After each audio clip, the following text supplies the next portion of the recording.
Welcome back to Texas Government. This is week 2 lecture. All right, so today we're going to look at public opinion, the media, political parties, campaign, and elections.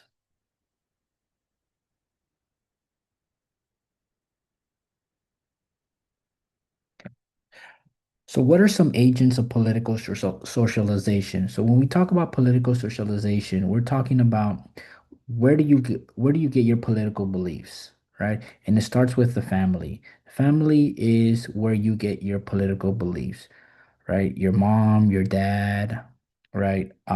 They are the ones that are influencing you on how you look at candidates and how you, interpret political events, right? The other agent is peer groups, your friends, right? You have interactions with friends on certain topics, political topics, that can also influence your political socialization. School, right? Your classmates, teachers, um, uh, uh, e- uh, you know, after school activities, religion, right? Organized religion uh, helps people create their political views. The media, right? So when we talk about the media, we're talking about how where do you get your news from, right? Older Americans, your parents are probably watching the news, and that's how they are interpreting political events, candidates, and that is being passed on to you, right? You are getting your news through social media, right? Younger people uh, get their news from social media, and that is also influencing you on how you view events, political candidates, higher education. So attending a university, colleges, seeking higher education is also shaping how you interact in politics and how you view political events and political candidates. Your neighbors, right? They also can influence how um, you develop your political ideology, right? Career, right? Once you get into a career, a job, right? That's also going to play a big impact because you're going to start paying taxes, right? You're going to start getting a paycheck, right? So, and you're going to see how the government policies affect your paycheck. Co-workers, right? Your co-workers are also going to influence you. Community organizations, right? If you are involved in political or community organizations, they can also influence how you view things in the political arena. And then life stage, right? As you go through different life stages in life, you are going to interact in politics differently, right? So like in high school, college, right? Some of you guys have jobs, right? A couple of years ago, right, you really probably didn't care anything about politics, but now that you have a job, right, you care because you see taxes being withheld from your paycheck, and then colleges, that's another big milestone, right? The affordability, right? You start developing opinions on that, and then some of you guys are going to end up getting married, buying a house, right? Or renting, and that's also going to play an influence in you. And then careers, moving out, and stuff like that. So that all shapes how you view politics. Okay. So the political opinions you form exist at three basic levels, right? So what do we mean by that? Is, they're abstract, right? It's, your political opinions are not necessarily specific uh, on a specific law, a candidate, or event, right? It's broad, right? So you can judge political questions. The political scientist Samuel Huntington argued that American political culture is shaped using these criterias, right? liberty, right? We believe in liberty, right? The founding fathers, everyone has rights, equality, right? We're all equal under the law. Individualism, right? Um, the idea here is that we right, our actions, right? It's up to us, right? It's up to our actions to be successful. And then the rule of law, right? We believe in the rule of law, right? There's, you commit a crime, there's punishments, right? Your actions have consequences, right? Political orientation, the translation of values and beliefs into a systematic way of assessing the political environment, right? So that leads us to partisanship, right? This psychological attachment to a party. Some of you guys are gonna end up becoming partisans, right? You guys gonna become hardcore Democrats, hardcore Republicans, based on how politics influences your life, ideology, right? That's consistent set of values and beliefs about purpose and scope of government, right? In other words, what do you think government should do, right? Should government help more people, right? Should help the people, right? More government services, right? That's, big government. Or if you believe in limited government, right? That it should be up to the individual, right? Less government, right? You have more rights, and that allows you to be successful. And those are two different ideologies, right? So, political preferences, the attitudes about specific issues, candidates, campaigns have little effect on voting choices, right? So, where you're getting your political ideas is personal contacts with family, neighbors, co-workers, and other acquaintances is the predominant influence. That is how you're going to become politically active, right? I mean, you're probably not, you're currently right now, you're being indoctrinated on a political belief by your parents, the people that surround you. You're, uh, for the most part, some of us, there's some outliers who, right, their parents might be, who might have no political ideology, no political beliefs or anything like that. But because of social media and other factors, you are creating your own political ideology. Okay. But those are really rare, right? So public opinion, right? So public opinion, this is how we political scientists measure, gauge the attitudes of citizens on a given issue or a question, right? So this is important because elected officials need to know what people care about, right? Because remember, the officials serve at the pleasure of the voters, right? Public officials have to run for re-election, right? So they need to know what people think, right? Uh, so American public opinion characteristics. What are some characteristics of public opinion? So it varies over time. But for the most part, domestic policy are largely stable. The example here is gun policy, right? We've had multiple um you know, shootings here in the United States, right? And for the most part, when we ask voters about, guns, right, it's pretty stable, right? It hasn't there's not a huge increase of Americans who believe that, gun regulations need to be there needs to be more gun regulations, right? For the most part, it's very stable.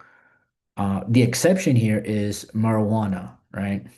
Uh, in the early 2000s, right, there was a big, taboo against marijuana, right? It was a gateway drug, right?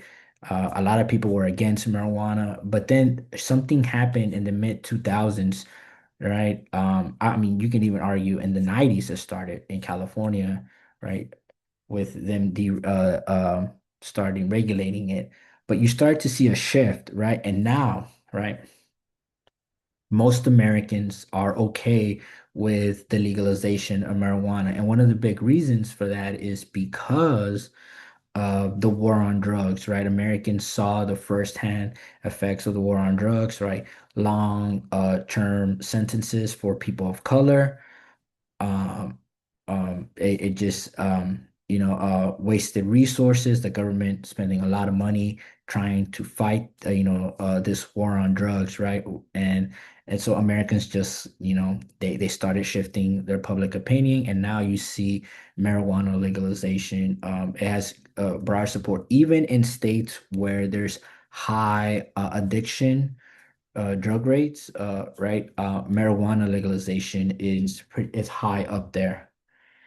Um, so on most issues in American politics, the majority of American voters stand somewhere near the middle ground, right? They're in the middle. They're not, you don't see this huge gap, right?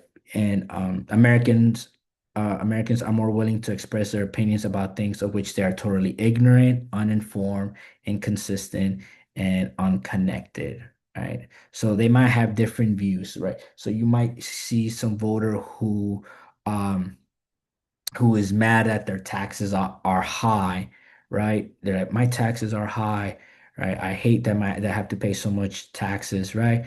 But at the same time, he's okay with America um having a huge military, right? Or right, he's okay with Social Security, Medicare, Medicaid, food stamps, government services. But at the same time, he hates that he has to pay so much taxes.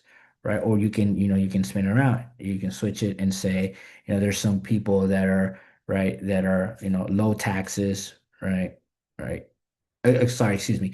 They want more taxes, but are against big government, right? So again, very inconsistent public opinion. All right. So what do the polls say, right? So what are public opinion polls, right? These are instruments by which we discover the public's opinion on an issue at a given point in time. So, right, the population is the group of people you're interested in studying, right? These are some characteristics of public opinion polls. The sample is the part of the population consisted to represent the entire population, right? Because it's very hard to ask every American, right? So you have to get a sample. A poll is a type of survey into public opinion conducted by the interviewing, representative sample of the population. A random sample is the result of a process that selects from the larger population entirely by chance, and then the sampling error tells you how much confidence you have in the findings of the poll. So a small sampling error means accurate findings. So anytime you look at a poll, like the one, like I have a couple of pictures here, right? You want a plus or minus of 3, right? And you see here the first one, how much confidence do you have in each of these institutions in American society, right? It tells you the survey, right? 3,000 adults, right? And the plus or minus, the margin of error, right, is 1.8. So this is a good, right? It's a good poll, right? Anything above a 5, if you see a poll, the margin of error, the sampling error is the same thing. Plus or minus 5, yeah, that's a bad poll. It's not worth anything. I would disregard that poll. So here you have here at the bottom another. How proud are you to be an American? Again, this is from the same article. It's linked there at the bottom. America at 250 is driven with doubt and it's a typo, but with glimmers of hope, pessimism and glimmers of hope. Um, but yes, excuse me. You can see again plus or minus 1.8. So that's a good poll, right? So I also gave you links here of some websites where you can look at polls, Real Clear Politics, really good, Survey USA, Gallup, very famous, and Rasmussen, again, very good poll websites where you can look at different polls and see how they are looking at how Americans feel on certain topics. Okay. So the media, right? Yeah, the media. So information seldom full, or complete, right? So the media is very important because this is how candidates deliver their message, right? Candidates exploit issues in advertisements. Information becomes altered, information becomes short, simple, thematic, leads to the increasing importance of political advertising, right? So here's I linked, there are two examples from the 2024 presidential election. President Trump, right, he used these two ads, and these two ads were very, very effective ads to get well, very effective ads that painted Vice President Kamala Harris very negative. And it's one of the reasons why he was able to win the election. The first one, you can click on it and watch the ad. They're very short, like less than a minute or about a minute or so. On transgender ad about how Kamala Harris wanted to give transgender therapy to people in prison, and the other one was anti-immigrant ad that where they use a soundbite from Kamala Harris where she talked about how immigrants do not are not causing crime, and then the ad talks about how all the crime that immigrants have committed. And those two ads were very, very effective for the Trump um, campaign. And it's one of the reasons why he was able to win. And you can see, if you see the ads, you can see the negative tones, right? Um, but what are the effects of the media on politics? Well, the positive effects is that they increase knowledge, right? These ads increase the knowledge, right? People are aware of certain topics, certain events. They set the agenda, right? So the 2024 presidential election, using it as an example, right? Those two ads set the agenda, right? That Kamala Harris is pro-immigrant and pro-transgender, right? It it's an orientation, right, for the candidate, right? That so in the ad, right, Trump is against those things, right? And that means that Kamala Harris is for those things, right? Uh, it and that's a candidate issue their positions on those things, and then the media helps candidates identify hot issues, right?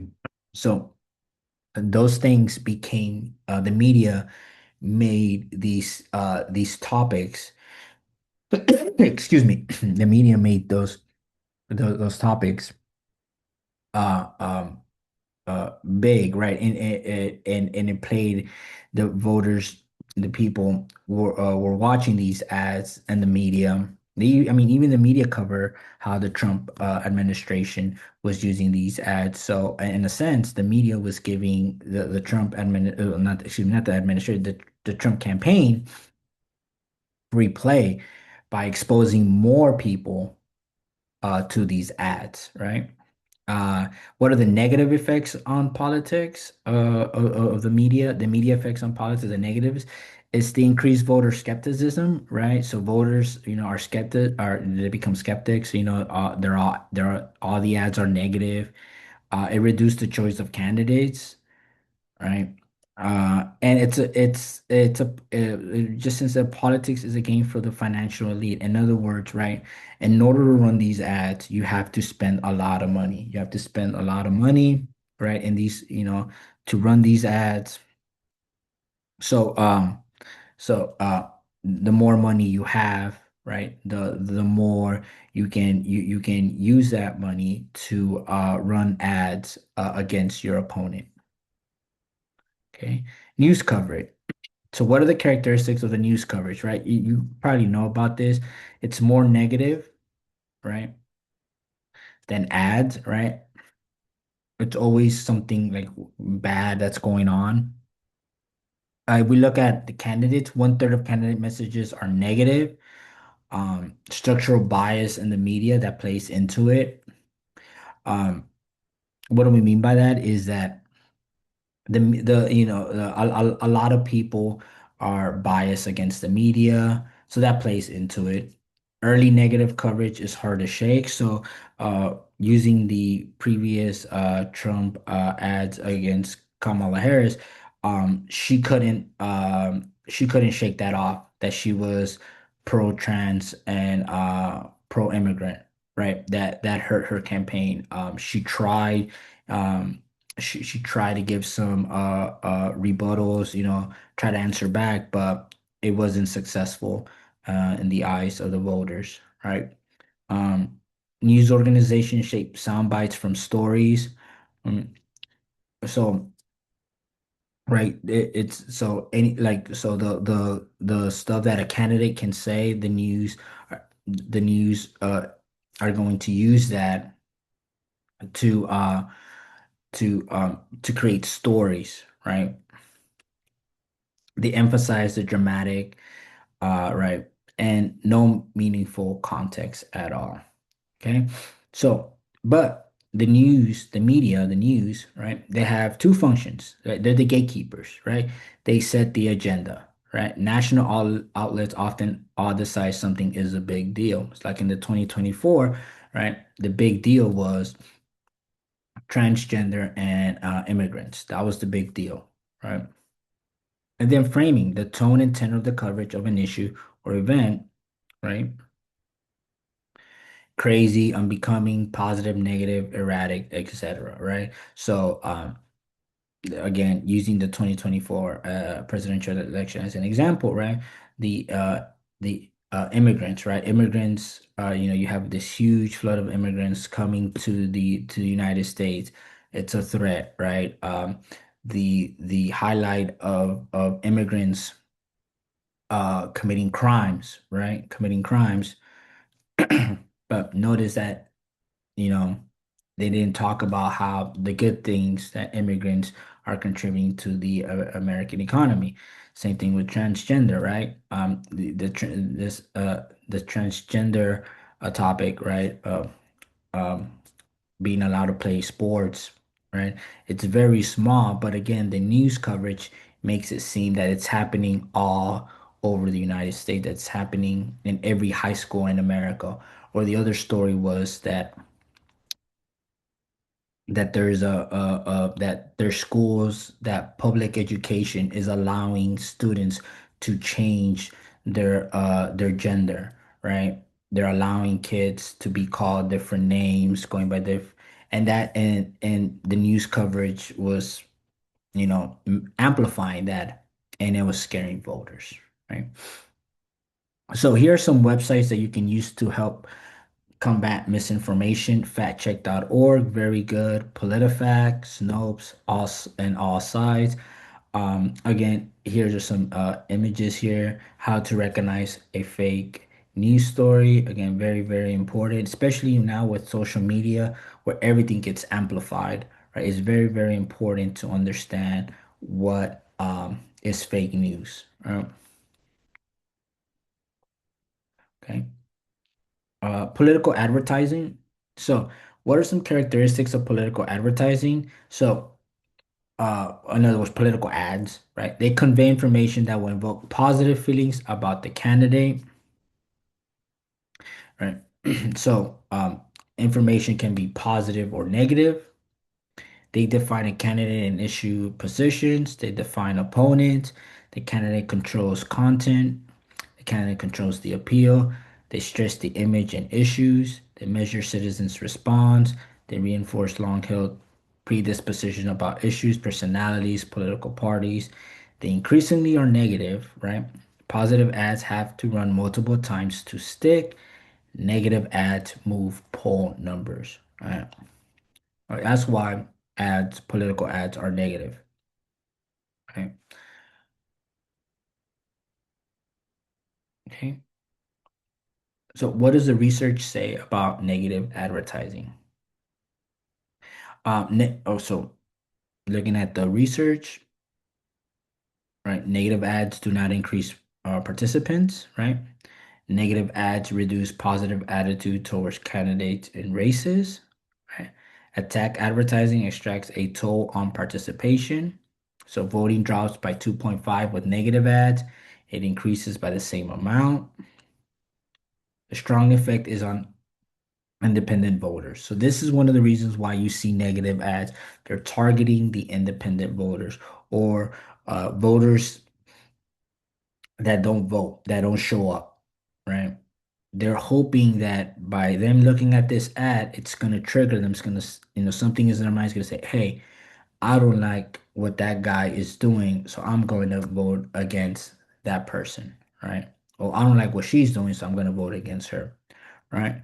They provide valuable information, right? Even though the information might be misleading, right? It's still valuable in the sense that the person is looking at the ad and he or she, right, is processing it, okay? Reveals information about a candidate's strengths or weaknesses, right? Stimulates the base into action, right?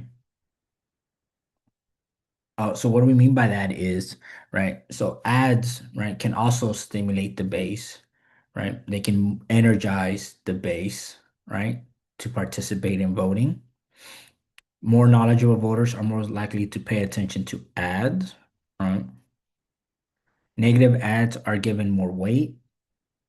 Negative ads produce stronger emotional effects than positive ads, right? Right. So political advertising. So these are some strategies that appeal to authority, cite an authority who is not qualified to have an expert opinion, and cite an expert when others experts disagree on the issue, cite an expert by hearsay only, right? So um, appeal to force, predict dangerous outcomes if follow a course other than yours, right? Attacking the person, you attack the person making the argument, not the argument, or you attack the person making the argument because of those with whom he associates. Insinuate that the person making the argument would stand to gain by it, right? False dilemma, offer a limited number of options. Hasty generalization, use a simple, too small to support, use a, let's just say sample too small to support the conclusion, and then slippery slope, threaten a series of increasing dire consequences if take a different course of action. All right. So the two videos here that I have, you can watch them again. They're from The Simpsons. It's a parody. They're mocking campaign ads. The first one is very negative. You can with the voice, the black and white, the music, right? And again, you can see the political strategies there in that ad. And then the second one, you can also see the political strategy of of Mayor Quimby, who's running for re-election. His ad is somewhat positive, right?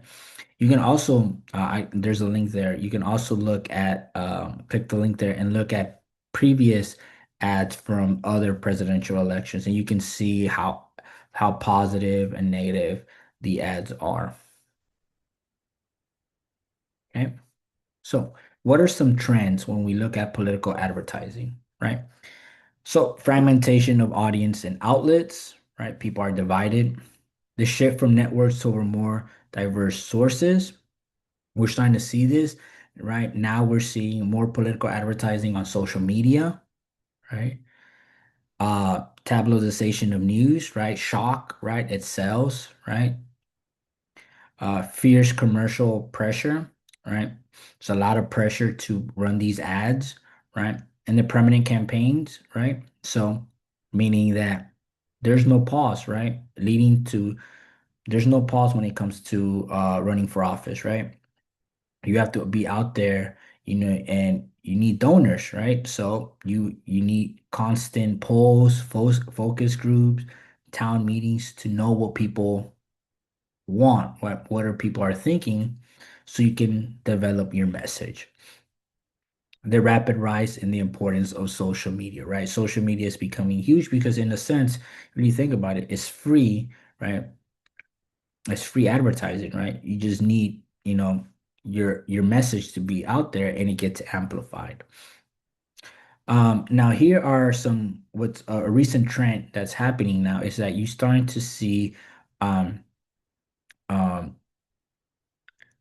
you know the press being targeted by the government, right? So and it's hurting the media's credibility, right? So you start to you start planting distrust, so distrust in independent news organizations. You start harassing journalists.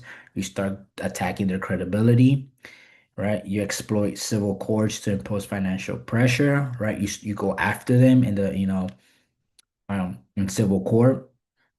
Right. You start weaponizing legal and regulatory authority, right? So you start to, broadcast regulations, right? They're violating broadcast regulations. So you go after, or you get, they lose some credentials, right? You encourage wealthy and powerful allies to make their own attacks, right? So the rich start attacking the press, right? So people start losing credibility, on the press, right? And you do not give independent journalists access, reward. You don't give them access, right? And you only reward partisan media, the ones that are um, spreading your message. You shut off, you close the independent journalists who are criticizing you or who are attacking you, right?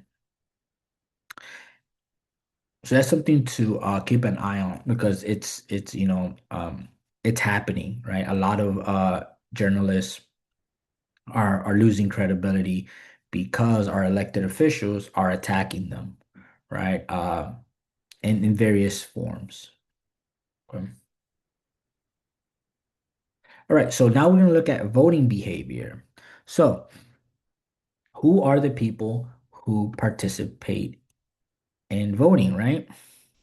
So those who participate are likely to have more political influence than those who do not, right? And the number one indicator of voting behavior is higher education, right? If you have a post high school degree, chances are you are going to participate in voting, right? The elderly are voting. They always vote, right? And the reason why they vote is because of their benefits, right? They care about Social Security. They care about their Medicare and their Medicaid. They care about those welfare programs, right? Males tend to vote more than females, right? Head of households, right? And then African Americans, blacks participate more than whites when we look at equal social economic status, right? And one of the reasons for that is because of the history of discrimination when it comes to African Americans and voting, right? Voting is not the only way to participate in politics, right? You can write letters to public officials, right? I mean, even just simply tweeting, or I mean, it's not even right, making a post on social media about an elected official, or having a an opinion on a political policy or event, right? You are participating in politics, right? Engaging in demonstrations, right? Going out to a protest or signing a petition. That is, you are participating in politics, or when you become members of a political club or organization, right? That's You are participating in politics, right? But the main one is voting. Voting is the main way to participate in politics, right? So why lower voter turnout, right? Too many elective offices, right? In other words, we have too much democracy, right? We vote for everything, right? Student board, excuse me, not student board, excuse me, school board, judges, elected official, right? The governor, state representative, Senate representative, U.S. House Representative, U.S. Senate. There's too much democracy, right? So when you go vote, you see the ballot, and it's a long list of people that you have to vote for, right? So people get tired, right? They don't want to vote for all those people, right? Mechanics of voting, right? Registration process, right? You have to register to vote, right? And for what there's different reasons why people cannot register to vote, right? And right, people don't have their documents, right? They don't have an ID, right? Or it's very hard for them to register. right? Even if you do register to vote, right? It's voting happens on a Tuesday, right? It's not a holiday, right? So if people have to get off of work, vote, right? Some people don't even have that opportunity, right? Uh, so the other reason voting is not mandatory, right? We do not have a law that states that you have to vote or you pay a fine. We don't have that. Other countries do. America does not have that, so it's optional. I don't want to vote. Nothing happens. Okay. I'm not gonna get in trouble. I'm not gonna get penalized, so I'm not gonna vote. And the weakness of the political party, right? So in some states, the political party is so weak, right? So if that person identifies with that political party, right? Oh, why am I gonna vote if I know that my political party, my candidate is gonna lose? So there's no need for me to vote, right?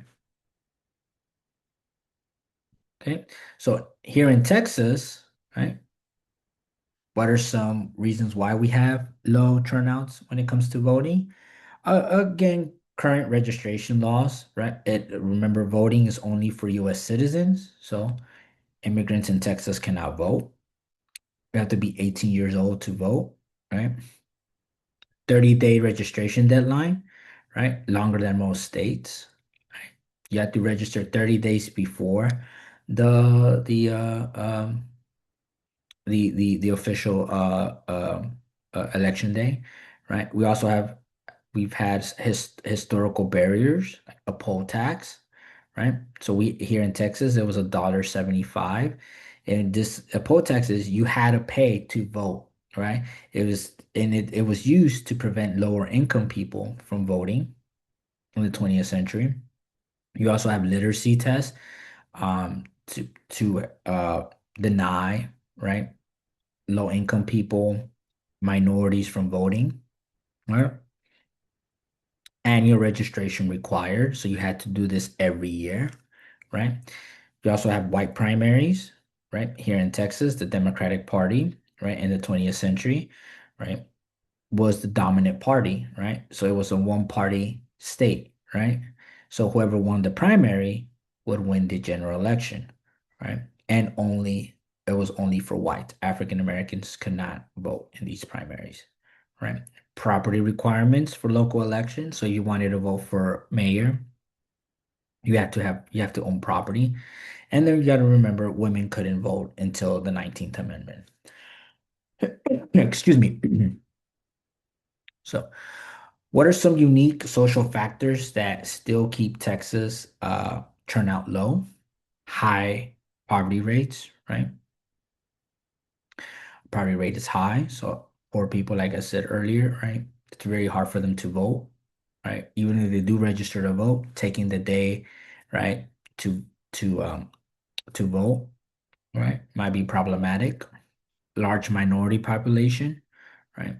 A lot of minorities don't vote. We have a large immigrant population who, again, cannot vote because voting is only for US citizens. Lower than average education levels, right? As stated earlier, right? Number one indicator that shows that you are going to be politically active in voting is higher education, right? And then lower than average age, right? We have a young population, right? And a lot of people, again, you have to be over the age of 18 to vote. And then the lack of two-party competition, right? Again, one party. Texas has been a one-party state, right? 20th century, Democratic, right? Right. From the end of Reconstruction all the way to the 1970s, it's been Democratic, and now it's a Republican state. So you have Democrats who live here in the state who are thinking, why should I vote if I know that my vote is not going to count because my candidate is going to lose. Right? And the link there is it's an article about reappointment of congressional districts, right? And it talks about how, right, when the state legislature redistricts, right, how people feel like they're losing, right? And we'll talk about that in a bit. Reappointment, reapportionment. Okay. All right. So political parties here in Texas, right? So this right here. All right. Texas has weak parties and strong interest groups. We'll talk about interest groups next week. The principal purpose of a political party is to win elections, right? State parties are independent of national organizations, right? So state party ideology, competitive versus non-competitive states, right? Policy relevant versus non-policy relevant states, right? So here in Texas, look at this is not competitive, right? It's a Republican dominant, right? So, but is it changing? Is it changing? Right? We'll talk about that in a bit. But here you can see the two maps that I gave you, right? This is from the 2024 presidential election map. You can see how President Trump was able to carry the counties here in Texas, right? The red Republican, blue Democrat. You can see there, right, how President Trump was able to win Texas. And then the next map, the next map that you see there is the 2024 Senate election map, and that was Ted Cruz versus Colin Aldred. You can see how right uh Ted Cruz, right, did not run as strong as Donald Trump. They were in the same, it was the same election, right? Same election. But you saw that you could see how some Texans decided to split their votes. You saw some people who voted for Donald Trump who did not vote for Ted Cruz, right? And the same thing, right? You see that Colin Aldred did better than Kamala Harris, right? Okay. So and that's why the question is Texas changing? We'll talk about that towards the end of the lecture. Not policy relevant. So you have old Southern Democrats are very similar to the new Republicans. This idea of small limited government, right? We're going to let the business interests dominate, right? And then the traditional culture, right? Very traditional. It aligns with the new Republican Party, small government, low taxes. Okay. Okay. So looking at party realignment in Texas. So when did the shift happen? So remember, one party, Democratic, and the Reconstruction all the way to the 1970s, through the 1970s, right?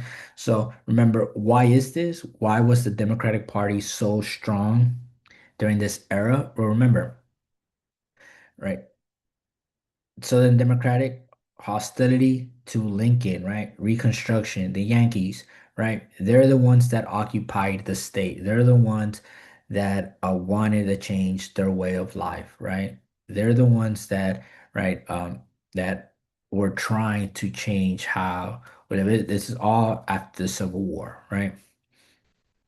Conservative Democrats dominate the party, right? Who are what was the characteristics? Landowners and merchants, right? No competition for almost a century, right? Republicans had no chance in Texas during this time period, right? You have yellow Democrats, right? So the word, the saying was that the Democrats could run anybody against a Republican and they would win.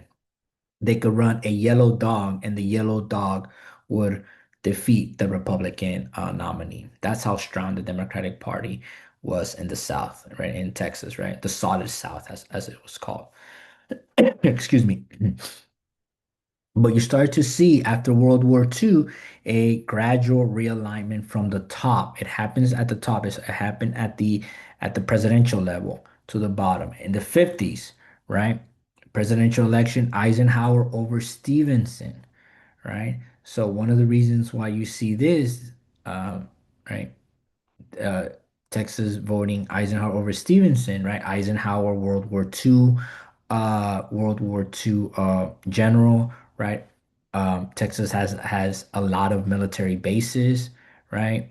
So, right, Eisenhower wanted to continue the idea of funding these military bases in Texas, right? And you also have the Truman administration, the previous Truman administration, and some early civil rights uh, issues, and that's not going to play well in Texas. And then 1961, first Republican senator since Reconstruction, John Tower, right, wins.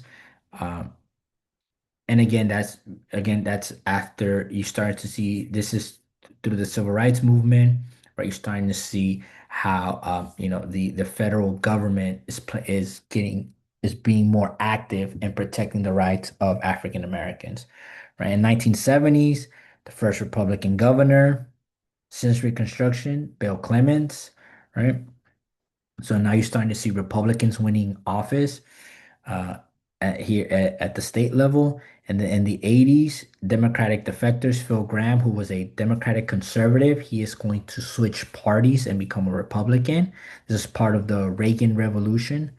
And then in the 90s, this is where it begins. This is where the Republicans are going to begin dominating the state, right? With when George W. Bush defeats Ann Richards for the governorship, right? And then 21st century, right? Republicans start taking traditional Democratic county offices, and now the state is solid red, right? And why is this? So the single factor more responsible for Republican growth in Texas after World War II was the increased size and prosperity of the state of the Texas middle and upper classes, right? The prosperity of the 1950s all the way into the 1960s, right?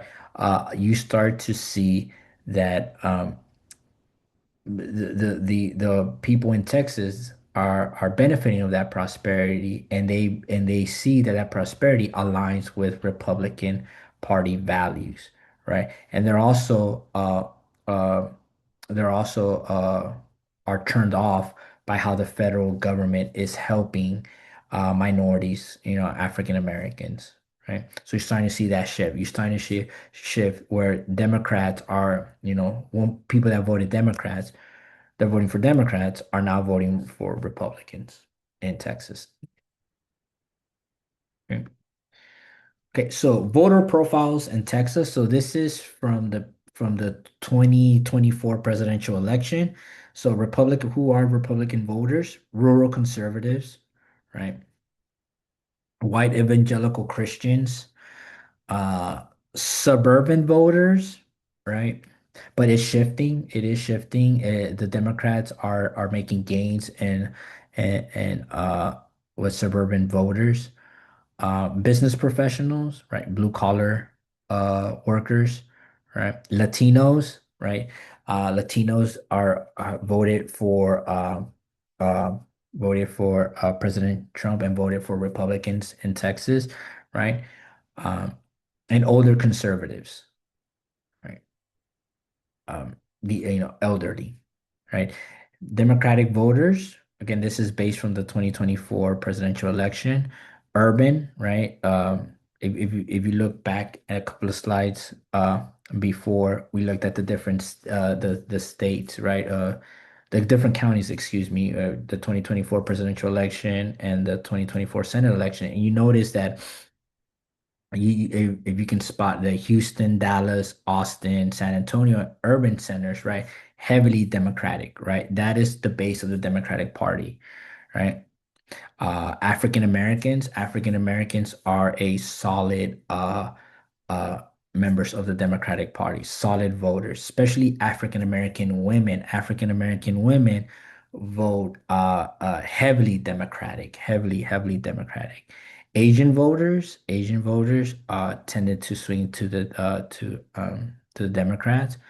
Younger voters, right, because of issues of climate change, um, and school shootings and college tuition tend tended to vote Democratic, and college educated, right? College educated voters voted Democratic, again based on on their college experience, and their college education. They tend to be a little bit more liberal, right? So this is the state party organization, how both parties are organized.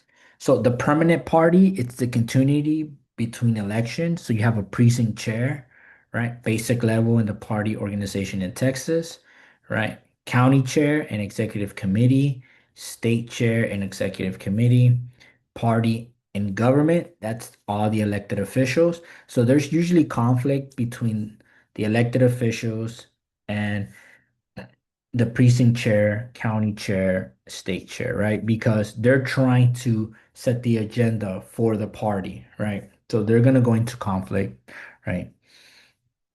You have the party and the electorate. These are people who identify with that party, right? The people that identify with the Republicans, right? The people who identify with the Democrats, okay? Then you have the temporary party. This is only during the election years. You have a precinct convention held on a primary election day. They vote in the primary to attend the I should say county or district convention to select delegates to the state convention, right? And when they select the national convention delegates, they nominate electors for electoral college, presidential election years only, and they write the party platform, right? What their party believes in, right? So again, you can see more of this in the diagram here that I'm showing there. Uh, so the delegate selection system is important because that's here in Texas, we have a primary system. We do not use caucuses like in Iowa. Okay. Okay. So let's look now at campaigns and elections. So primary elections, right? First elections held in an electoral cycle. There's laws governing primary elections. They vary from state to state. They can be partisan or nonpartisan. What are the drawbacks? In one-party states, primary elections are important, right? Gerrymandering, right? Voters don't have a lot of options because their districts they've been, you know, gerrymandered, so voters don't have a lot of options. Low voter turnout when it comes to primary elections. Not everyone votes. Uh, you only get the people that vote in primary elections are usually the partisans, the hardcore people that follow politics, people that follow the party, right? They turn out to vote, which leads to extreme candidates, right? So that means that you could have a candidate who's very extreme, who is not going to be a good candidate in the general election, who the average person might is going to disagree with that person because they have very extreme views, right? So that means that the primary system does a poor job of reflecting the true preferences of the voters because not everyone's voting in the primary, only a few people. So these are just some key terms to know. Uh, right? Open primary. So a voter of any political affiliation may vote in a primary. Here in Texas, uh, you have to affiliate with a party, but not when you register. You affiliate when you go vote in that primary. So you register to vote, right? And when you vote in the primary, you can vote in the Republican primary or in the Democratic primary, right? Once you vote in the Republican primary, you cannot go and vote in the Democratic primary. So Texas is an open primary. You get to choose where you want to vote. And then once you make that choice, that's when you become affiliated to that party. And it only lasts, I think, about a year. And then in the next cycle, you can change. You can vote in the other primary. Closed primary, that's voters may only vote in the primary of the party they register with. So if so this applies to other states. So if you registered as a Republican, you can only vote in the Republican primary. Semi-closed, independent voters may choose which party primary they want to vote in. Some states allow you to register as an independent. Top two, so all candidates are listed on the same ballot. right? Voters, it doesn't matter, right? You don't get right. It's just one primary, right? It's not a Republican or a Democrat primary. It's just one primary. All of the candidates are listed on the same ballot, and then you get to vote. You choose what candidate you want to vote for, right? And the top two getters advance to the general election. So you can have an instance where the two Democrats move on to the general election in November, or the two Republicans, or it could be a Republican or a Democrat, or even a third party. The other one is a top four, the same thing, but instead of the top two, it's the top four. Blanket, all candidates are listed on the same ballot. Voters choose one candidate per office, regardless of party affiliation. Top vote getters from each party advance to the general election. And then the runoff. So if no candidate receives the necessary votes to be elected, then they have to do it again in a couple of weeks or a couple of months. Here in Texas, in order to avoid a runoff, right, you have to get a majority, right? 51%, right? That's a majority, right?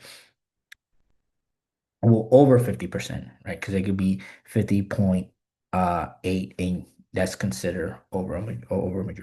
But that, yeah, you have to get a majority to win your primary. If not, you go to a runoff. So that's what happened with Ken Paxton and Senator Cornyn, right? So, they were for the Republican primary for the U.S. Senate. John Cornyn was the incumbent, and he was being challenged by Ken Paxton, the Attorney General. In March, he lost. Oh, sorry. They both candidates were not able to get over 50%, so they had to do a runoff this a couple of weeks ago in May, and Ken Paxton won. So that's just shows you an example of what a runoff uh, system looks like. Okay, general elections. All right, so. This is for some this might be a review. You probably talked about this in your federal government class, but we have to go over this. So it's very important, right, to know that elections are held by the state, right? There's no federal election.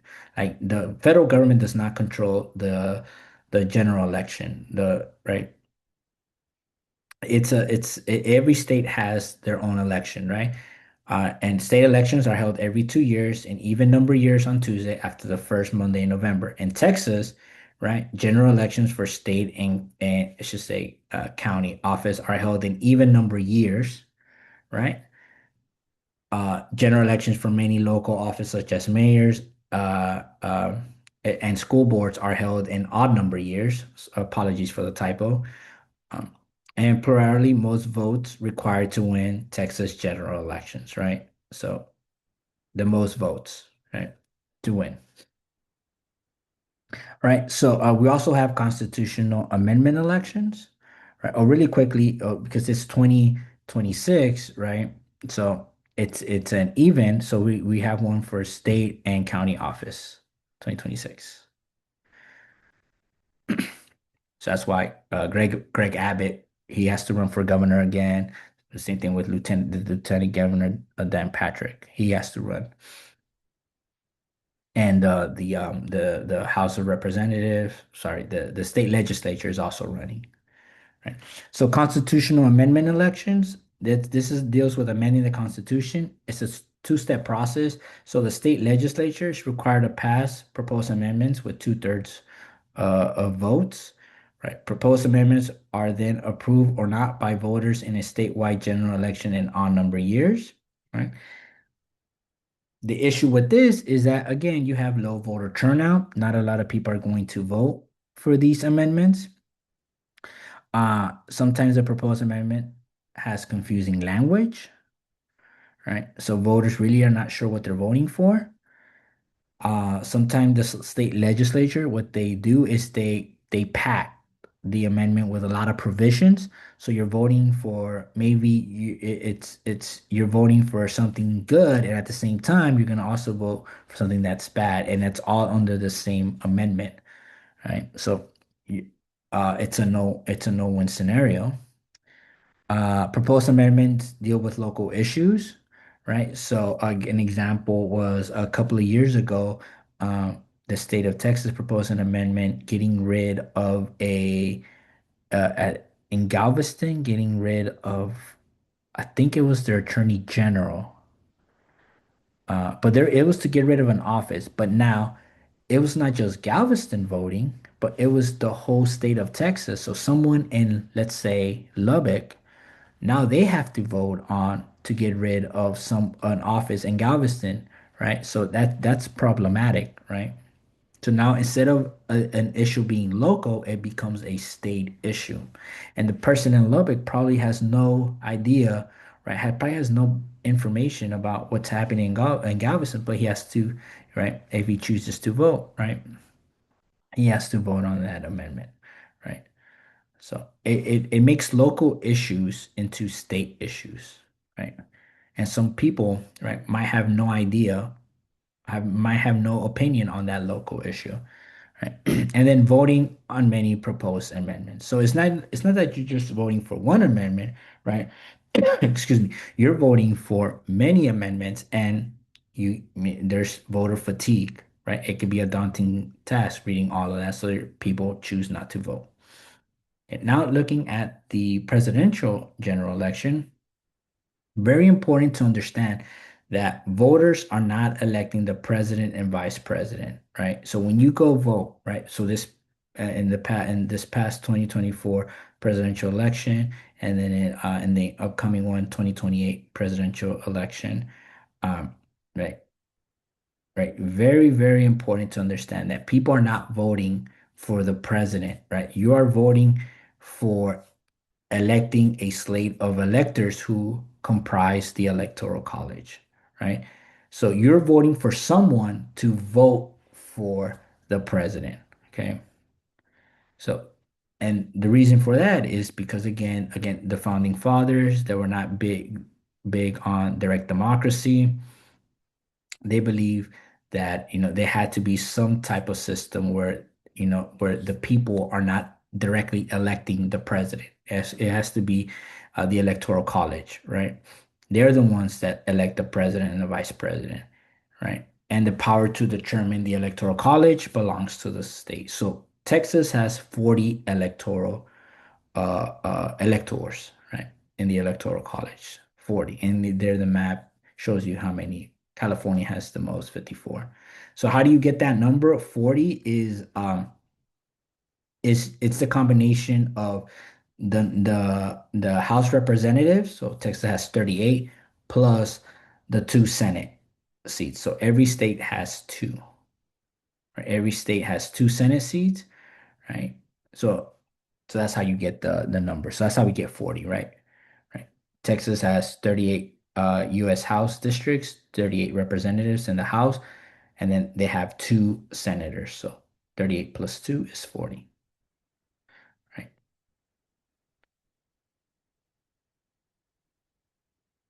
Okay.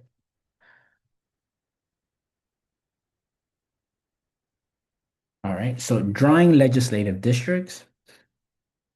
Uh, uh, This was on the news last year because of what Texas triggered, right? So what is this?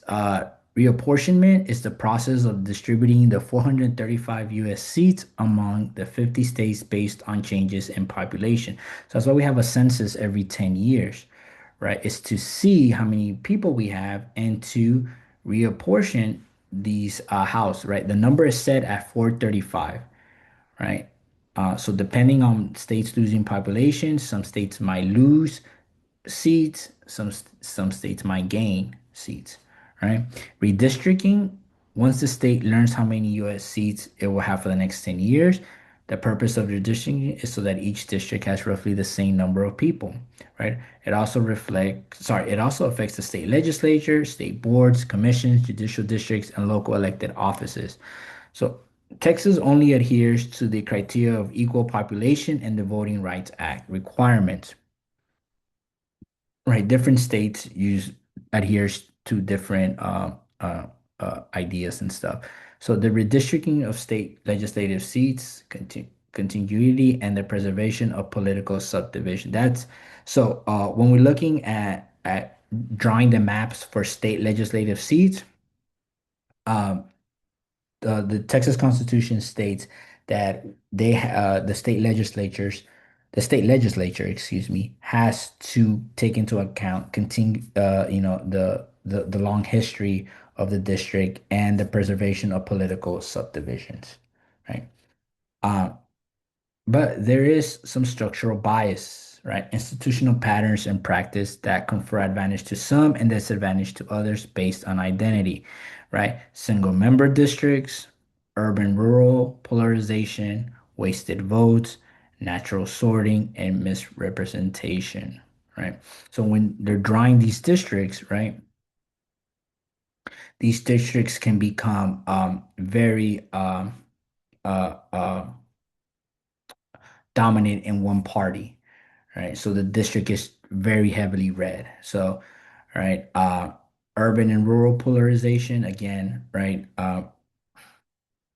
Sometimes these districts have to be drawn where a part of the urban city has to be in the same district as a part of the rural area of the state, right? And you see that the urban uh, uh, population might not have the same uh, political leanings as the rural part of the district, right? So there's polarization, wasted votes that deals with the idea that again, the district might be packed with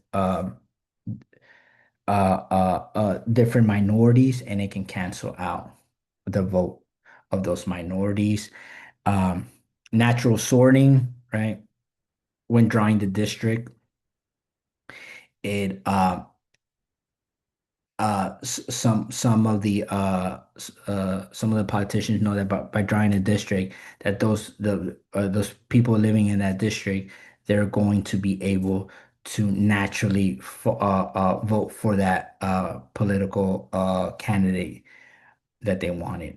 And misrepresentation again deals with minorities. Sometimes minorities are not going to be very well be representative in these districts. Okay. And then gerrymandering, right? So this is drawing boundaries of the electoral districts in ways that gives one political party an unfair advantage over its rivals.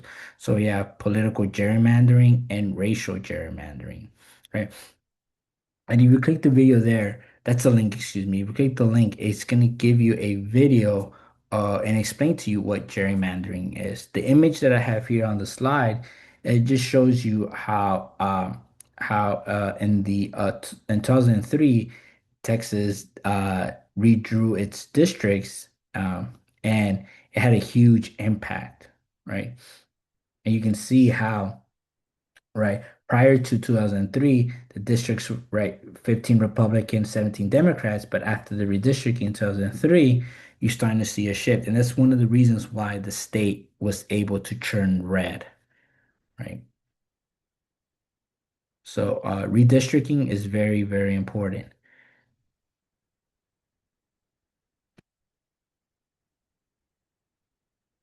Okay.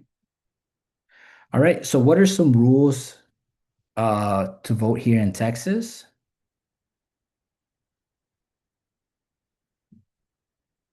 This voter registration, right? You have to register to vote here in Texas. Unfortunately, Texas does not have same day voter registration, right? So on election day, if you're not registered to vote, you are not voting, right? We don't have online vote, right? Uh, we don't. Texas does not have reg does not have online voting. You cannot vote online, and does not have same day registration like other states do, right? You have to register before the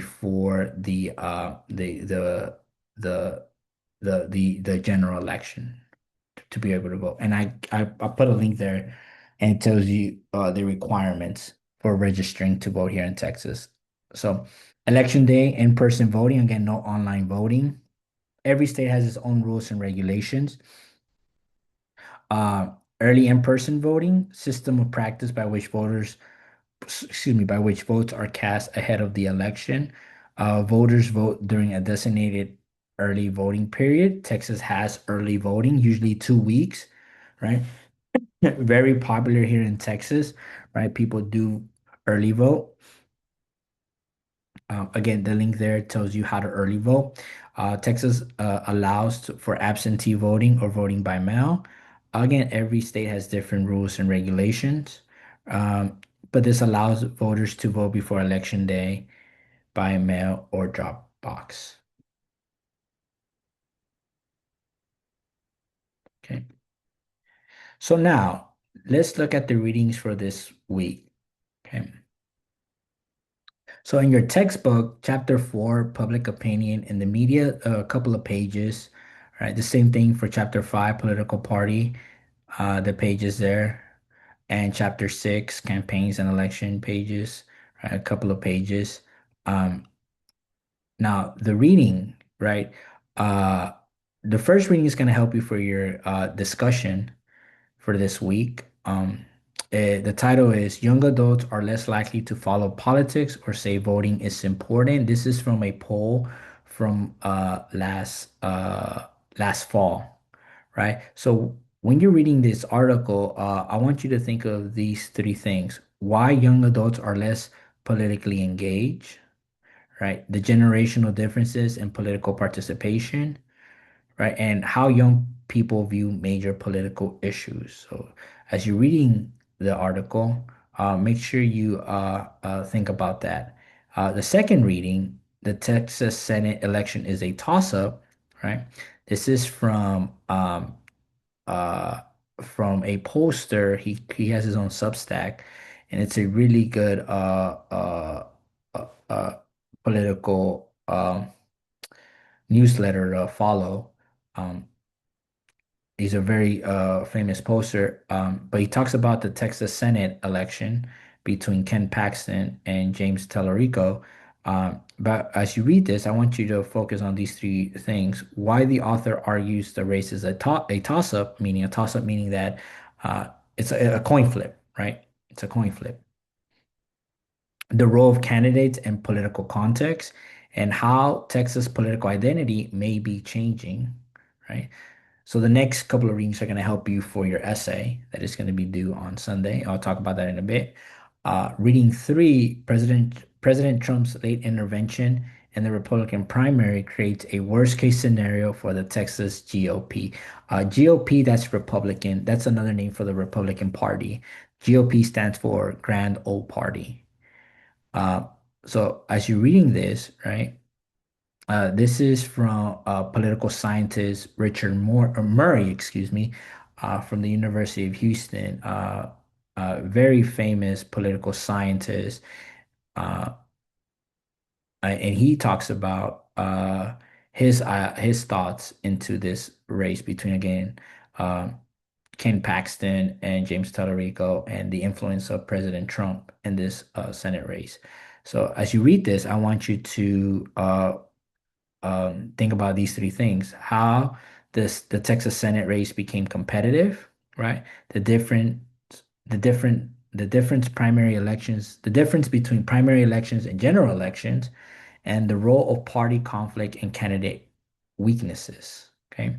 And then reading number 4 is it's from a book. It's just I believe it's chapter 6. You're only reading the chapter 6, and it talks about how it's a historical background. It talks about how Texas turned red, how Texas went from being a Democratic state to a Republican state. And as you read this, I want you to focus on the Texas shift, how Texas shifted from Democratic dominance to Republican dominance, the role of political realignment and ideology, and why Texas remains competitive but still leans Republican. Okay. So for your discussion prompt for this week, after reading the assigned readings, consider the role young voters play in politics. The readings discuss several important themes, including low political engagement among young adults, the competitiveness of Texas elections, the long-term political realignment that helped Texas become a Republican dominant state, and democratic strength in large cities. This is your prompt. What are the biggest reasons young people are less likely to vote? And what can both political parties do to help increase youth voter participation? So, in other words, right, why do you think are the biggest reason young people like yourselves are not voting, are less likely to vote, right? Um, the first reading talks gives you some ideas, right? Do you agree with those ideas? Is there something else, right? And then, based on what we've learned, what can both political parties do to help increase youth voter participation? In other words, like, what can both political parties do to make you vote, to attract you to vote, to go out there and vote, to register to vote, and to go out and vote, right? Again, in your response, be sure to explain your reasoning clearly and support your ideas with examples from the course material. Your initial post is due by the end of the day Thursday, remember, and must be a minimum of 350 words. You are also required to submit at least two replies to your classmates by the end of the day on Sunday. Each reply must be a minimum of 250 words. Okay. The next slide again gives you the rubric, right? These are worth 5 points. So, rubric there. And then your first essay is going to be due on Sunday, right? So Texas has long been considered one of the most Republican states in the country. However, recent readings suggest that the state may be becoming more politically competitive. The readings discuss several important themes: young voter participation, excuse me, the competitiveness of the Texas Senate race, the role of candidates, the importance of turnout, and the long history of Texas shift from Democratic dominance to Republican dominance.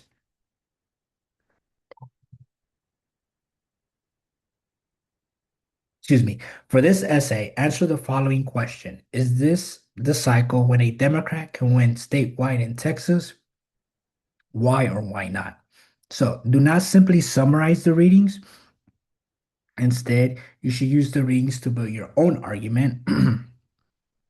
Decide whether you believe this is the election cycle when a Democrat can win statewide in Texas. So in other words, can James Tallarico defeat Ken Paxton? Or do you think he has no chance? Do you think Ken Paxton is going to win? Right? Excuse me. Okay, remember to explain your reasoning with specific evidence. Again, your essay must be a minimum of 1,000 words, double space, Times New Roman, to 12 point and 1 inch margins. It should include a clear introduction with a thesis statement, evidence from the assigned readings, MLA format. Make sure you have a bibliography, works cited page, the same thing. Proper grammar, complete sentences, and organized paragraphs. Okay. Again, this is going to be due on Sunday. Sunday, June 21. Yeah, Sunday. So again, if you have any questions, feel free to email me. But that is it for this week's lecture. I hope to see you next week. Hopefully my voice recovers. Thank you all.